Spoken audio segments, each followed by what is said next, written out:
Oke, terus. Dari mana adanya kejahatan? Tadi kan manusia itu baik-baik semua, isinya mulia-mulia, utama-utama. Tapi kok banyak kejahatan, banyak bunuh-bunuhan, banyak kezaliman-kezaliman. Ini analisisnya Mencius. Yang pertama, kejahatan itu terjadi karena pengaruh lingkungan. Kayak tadi ya ceritanya Mencius itu. Kalau kamu hidupnya di kuburan, ya mentalmu terbentuk sebagai mental orang yang meratap-ratap, orang yang putus asa, orang yang sedih. Tapi kalau lingkunganmu pasar, ya kamu mentalmu mental pedagang, cari untung, tidak mau dirugikan, bila perlu memanipulasi dan sebagainya. Jadi lingkungan menentukan. Kenapa kok kamu rasanya jahat itu biasa? Coba dicek sekelilingmu, jangan-jangan lingkunganmu mendukung itu.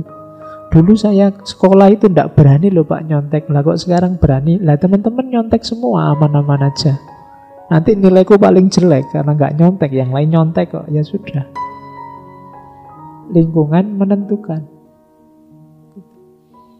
Dulu itu Pak, saya rajin sekali tahajud, puasa Senin Kemis. Lah kok sekarang enggak ya Pak? Coba cek lingkunganmu.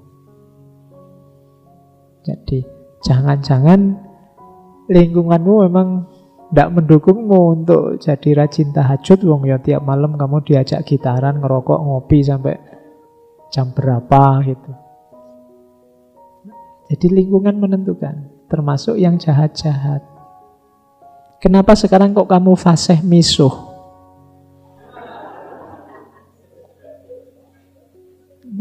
Silahkan kamu cek pergaulanmu yang kamu ikuti di Twitter, di Instagram, dan lain sebagainya.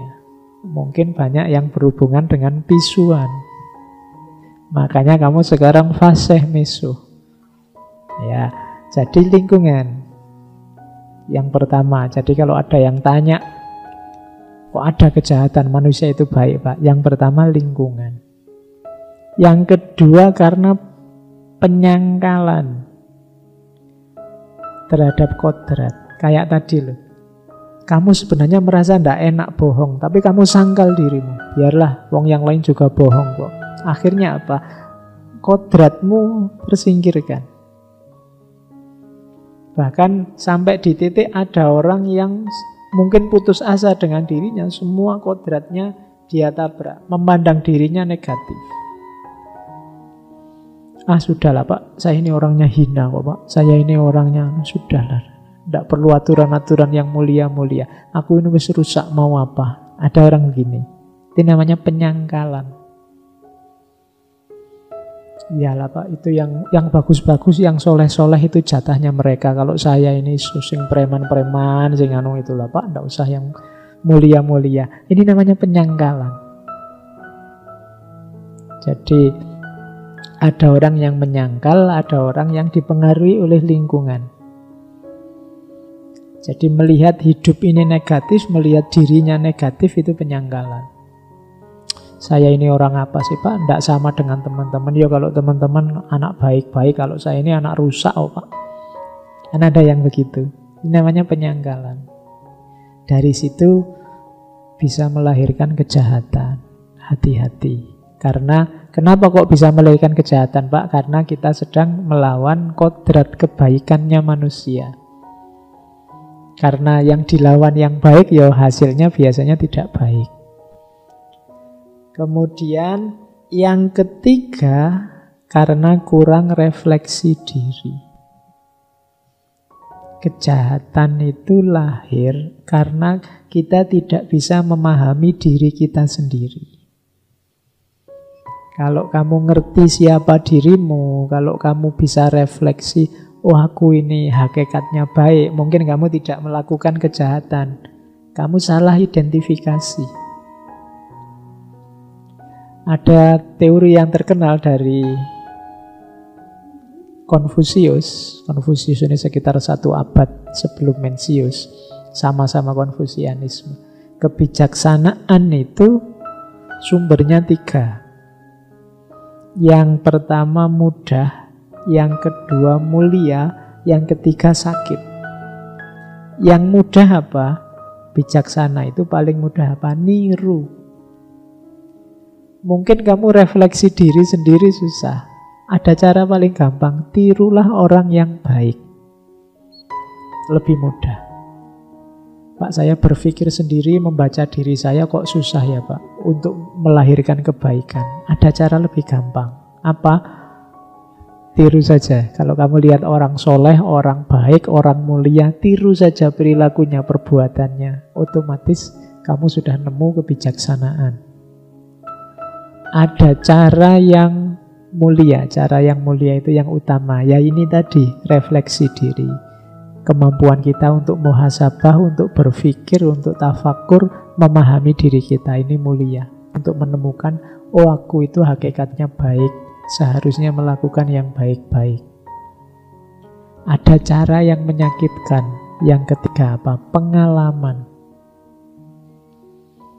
Jadi kalian harus mengalami dulu baru mendapat hikmahnya. Ini biasanya sering menyakitkan.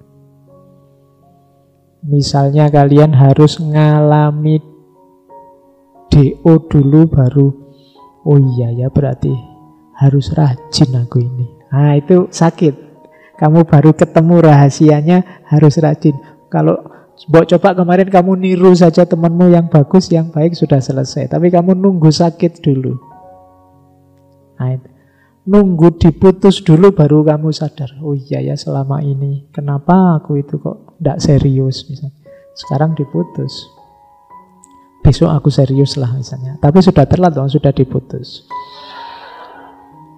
Tapi kamu dapat pelajaran. Makanya yang ketiga ini, pengalaman ini menyakitkan. Harus ngalami dulu, ngalami hancur-hancuran dulu baru sadar, iya ya kita ini mungkin diadu domba oleh orang lain. Ya telat, tapi ya dapat pelajaran. Tapi ya sakit. Yang nomor 3 ini menyakitkan. Lebih ngeri lagi ada orang yang sudah sakit tapi tidak ngambil pelajaran atau tidak bisa ngambil pelajaran. Itu lebih tragis lagi sudah. Ya kan? Dan itu sering terjadi. Sehingga tragedinya bolak-balik terjadi. Harusnya kalau sudah sakit itu ya ada pelajaran yang diambil.